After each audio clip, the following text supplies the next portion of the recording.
ఇది జీవో 2022లో అంటే YSR CP government లో ఉండేటప్పుడు ఈ జియో ఇష్యూ చేశారు. అయితే విషయం ఏమైందంటే కరెక్ట్ గా 15 days బ్యాక్ 20 days బ్యాక్ మాకు అన్ని కలిపి ఒకే పోర్టల్లో అంటే సింగిల్ విండో విధానం తీసుకొచ్చి ఆ సింగిల్ విండో విధానంలోని ఇప్పుడు మన electrical department permission, R&B permission, panchayati municipality permission, police permission, electricity permission, ఈ 5 పర్మిషన్స్ డెఫినెట్ గా మనకి వినాయక మండపం పెట్టాలంటే ఉండాలి. ఇంతకు ముందు ఏం చేసేవారంటే ఒక్కొక్కరు ఒక్కొక్క దగ్గరికి వెళ్లి పర్మిషన్ తీసుకునేవారు. మేము అలా కాకుండా ఒక జాయింట్ ఇన్స్పెక్షన్ పెట్టి ఒక జాయింట్ సింగిల్ విండో విధానం పెట్టాం.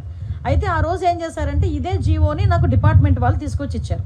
ఇస్తే నేను యాస్ట్రీస్ గా ఈ జీవోలో ఏదైతే ఉందో మేము దాన్ని చెప్పడం జరిగింది. అయితే ఈ విషయం తెలుసుకున్న వెంటనే గౌరవ సీఎం గారికి విజ్ఞప్తులు వచ్చినాయి. గౌరవ సీఎం గారు కూడా దీని విషయం మీద మమ్మల్ని అడిగిన వెంటనే సార్ ఇలా జరిగింది, ఇలా జీవో ఉంది అంటే ఇమ్మీడియట్ గా ఆపండి, ఎవరు కూడా రూపాయి కూడా కలెక్ట్ చేయొద్దు. ఎస్పెషల్లీ ప్రతి సౌండ్ సిస్టమ్ కి మనకి ఏదైనా మనం సౌండ్ సిస్టమ్ పెట్టామంటే దానికి పర్టికులర్ గా మైక్ కి పర్మిషన్ తీసుకోవడానికి 100 రూపాయలు తీసుకుంటారు డిపార్ట్మెంట్ వాళ్ళు కూడా. అది కూడా తీసుకోవద్దు వినాయక చవితులకి అని చెప్పి చాలా క్లియర్ గా 10 రోజుల క్రితమే ఈ విషయం చెప్పడం జరిగింది. ఎవరు దగ్గర ఎక్కడ కూడా ఎటువంటి ఫీజెస్ కూడా కలెక్ట్ చేయట్లేదు, ఎటువంటి చలనాలు కూడా కలెక్ట్ చేయట్లేదు. ఏదైతే వినాయక చవితి అదే విధంగా దుర్గా నవరాత్రి ఉత్సవాలు మన రాష్ట్రంలోనే కాదు మన దేశంలో చాలా ప్రెస్టేజియస్ గా చాలా భక్తి శ్రద్ధలతో చేసే భక్తులు ఎవరైతే ఉన్నారో వాళ్ళెవరు కూడా ఇబ్బంది పడకూడదనే 10 రోజుల క్రితమే గౌరవ సీఎం గారు అందరికీ కూడా ఇన్స్ట్రక్షన్స్ ఇవ్వడం జరిగింది. ఈ రోజుకి కూడా కనీసం మైక్ పర్మిషన్ కి కూడా మేము ఎవరం కూడా డబ్బులు తీసుకోవట్లేదు. ఇది క్లియర్. దీనికి నేను 20 రోజుల క్రితం మాట్లాడిన మాటల్ని తీసుకొచ్చి వైఎస్ఆర్సీపీ వాళ్ళు ఏమీ లేదు అన్నట్టుగా